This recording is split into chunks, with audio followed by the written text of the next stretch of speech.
Hello guys, யார் இவரு? ரீசெண்டாக நம்மளோட ஸ்டோரி ஒன்று அப்லோட் பண்ணியிருந்தேன்.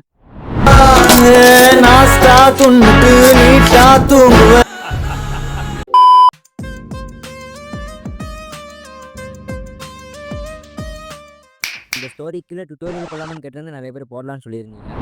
தனுஷ் உயிர், தனுஷ் ரத்தம் எல்லாமே தனுஷ் தான். சதை ஃபுல்லா தனுஷ் தான்.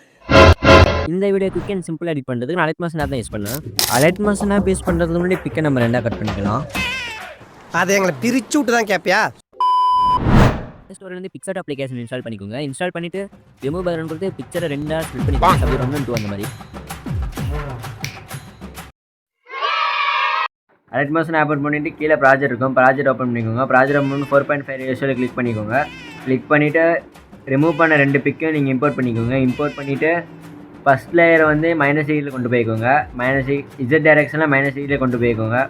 அதே மாதிரி செகண்ட் லேயரில் இருக்கிற பிக்கையும் +8 கொண்டு வந்திருக்கேன். அதே இசட் டைரெக்ஷனில். அடுத்து நான் ஒவ்வொரு டெக்ஸ்ட்டை ஆட் பண்ணிவிட்டேன். அதே மாதிரி நீங்களே ஆட் பண்ணிக்கோங்க. டெக்ஸ்ட் ஆட் பண்ணிவிட்டால் கொஞ்சம் ஈஸியாக இருக்கும் எடிட் பண்ணுறதுக்கு.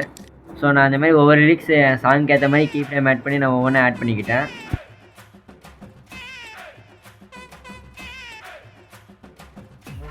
அடுத்து பார்த்தீங்கன்னா ஓப்பன் கேமரா லேயர் கொடுத்து ஆப்ஜெக்ட் கொடுத்து கேமரா கிளிக் பண்ணிக்கோங்க. சைடில் இந்த ஐக்கான் கொடுத்து ப்ளஸ் இருக்கும், அது கொடுத்து கேமரா ஓப்பன் பண்ணிக்கோங்க.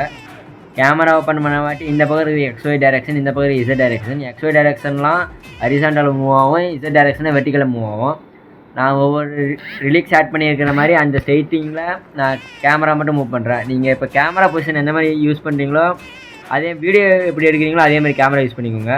எனக்கு எந்த மாதிரிலாம் தோணுதோ அந்த மாதிரி நான் கீ ஃப்ரேம் மட்டும் யூஸ் பண்ணுறேன்.